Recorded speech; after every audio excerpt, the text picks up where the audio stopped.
Well, let's move to Maine today. We're talking about springtime in Maine and home readiness. And with us is Dave Wallace from Wallace Roofing in Maine. WallaceRoofingMaine.com, in fact, is the website. Hello, Dave. Thanks for spending time with us.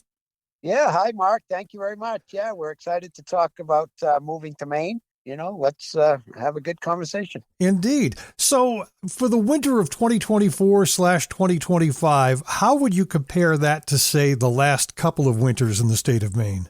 Well, this past winter, we had abundance of snow. We had abundance of rain. We've had quite a few cold days. So it has done a toll on some homes in Maine due to the ever-changing weather that we have here in New England. Lisa, the young lady who facilitates the interviews, wrote it out as, and I'm quoting here, "Maine's spring is a battleground between lingering winter and early summer, which is the nicest way I've ever heard mud season described." But that's basically what we're talking about, isn't it, Dave? Yes. I mean, we're still in mud season right now. We actually are doing a roof in the local area, and today it's been snowing pretty much all morning. So I don't think winter's quite ready to go away. No, it is not. And you mentioned that this past winter in particular had been a little bit colder and a little bit stronger than the previous couple of winters. What are some of the things that a rough winter can damage on the exterior of a home? Well, basically, the biggest damage is the wind damage. So when you have high winds like we've had, this past winter, you get loose shingles, missing shingles, siding blowing off, trim blowing off. I mean, we're getting a lot of calls for a lot of repair work due to the severe winter wind that we had this winter. Not necessarily snow or rain, but the wind does a serious damage. Talk a little bit about ice buildup, in particular ice buildup as it relates to the gutters on your home. Yeah, we talked about the ice dams last time, Mark, and a lot of times it is caused from lack of insulation in the attic or poor ventilation in the attic.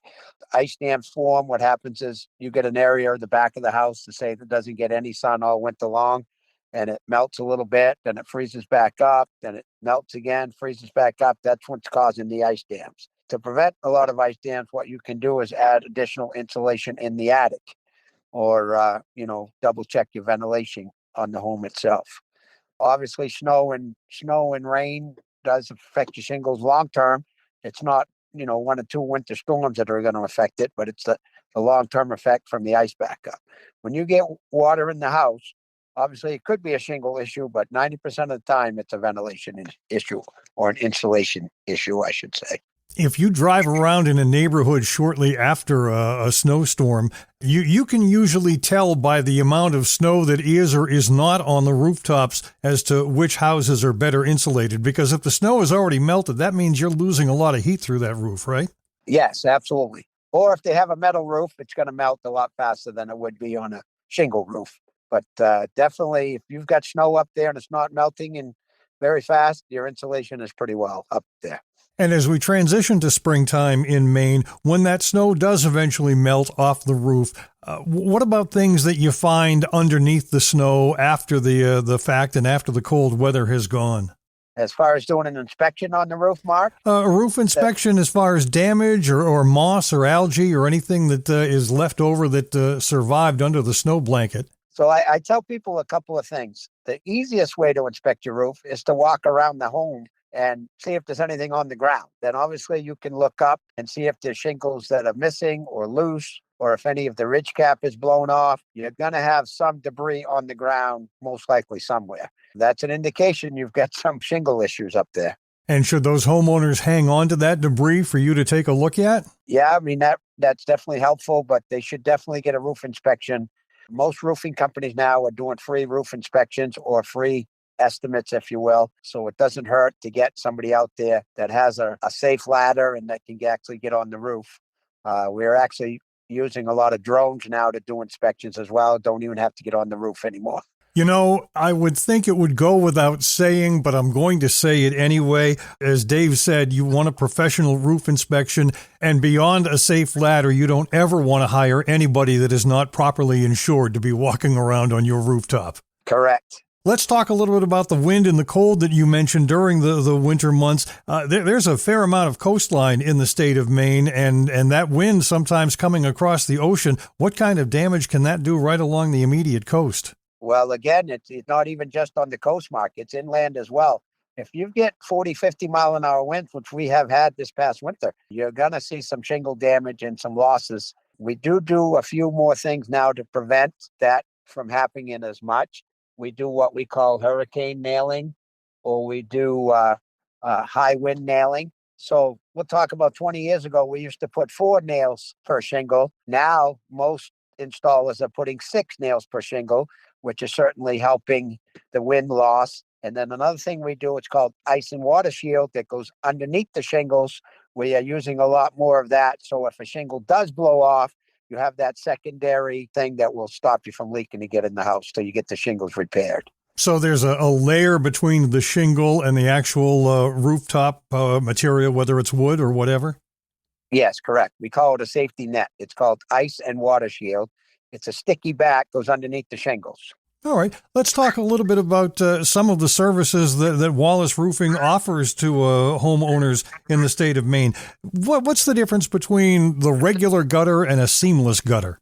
So a seamless gutter, we actually have a machine that makes the gutter to specifically fit your house. So let's just say you have a cape that's 36 feet long in the front. We can actually make the gutter that is completely one piece to go all the way across the front of the house. Now, when you go to the big box stores or the big lumber yards, they sell gutter by the foot, which comes in 10-foot pieces. Because they can't truck that down the road, they have to sell it that way. So now you've got every 10 feet, you have a seam that has the potential for a leak instead of having a one-piece gutter across the front of the house. All right. And what about siding on a home in the state of Maine? Is there a difference in siding that you would recommend for somebody along the coastline versus somebody further inland? Well, it also depends on what you want for a look of the house. Almost every siding has some kind of maintenance to it. Whether it needs to be painted, if it's wood siding, or if it's composite siding. Now, vinyl siding has come a long ways in the last 25 years. The warranties are better. They still need to be washed every couple of years or at least inspected because this stuff does blow off. I mean, we do live in Maine. What would you consider to be the most durable siding product for a home? Well, cost effective is going to be vinyl siding. And that's when you see about 90% of the homes in Maine now. Most people want maintenance free. They don't want to paint. They don't want to have to do anything for 25 years. So vinyl siding is the most cost effective. They're coming out with a lot more PVC siding now that is still pricey, but again, it's durable, no maintenance, no painting, no staining. And they have a lot of nice looking products out there now that are more durable than they used to be. And Dave, how about the service area for Wallace Roofing? How far do you go around your central location in Gray? We're based out of Gray. I actually live down in Lyman. So we pretty much go an hour from Gray or Lyman, which covers from Wiscasset to Kittery and pretty much everywhere in between. And then, of course, we go inland as far as Freiburg, North Conway, stuff like that. And one town over from Gray, there used to be the frozen custard stand. That closed down a couple of years ago at New Gloucester. And it broke my heart when that closed down. Frozen custard, unfortunately, has been closed for a couple of years. Yeah, that killed me when that happened, Dave.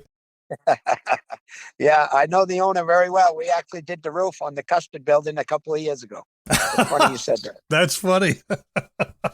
All right. WallaceRoofingMaine.com is the website, WallaceRoofingMaine.com. And Dave, in these somewhat turbulent times, any supply chain issues that you're having at this stage of the game, or any advice to people that might be considering a roofing project? So here's what we're telling our customers right now. The minute we get the job or the order, we order the material. Right now, we're staying ahead of the tariffs. We're staying ahead of the minor price increases. We've all got price increases, normal 6-7%. So we're staying ahead of that curve. But the best thing I can tell people is don't wait. We're only worried about the tariffs. The rest of the price increases are what they are. Right now, availability is okay. there's two things that are going to determine what the availability is. One is going to be the tariffs. The second one is all these storms that they have down south and in the Midwest takes a lot of material away because it's more of an emergency than we need it up here in Maine. Also, all the fires in California are going to affect, material availability. So as far as I understand, the United States is ramping up production on every single item that we make in the United States. So hopefully it's not going to affect us long term, if anything at all.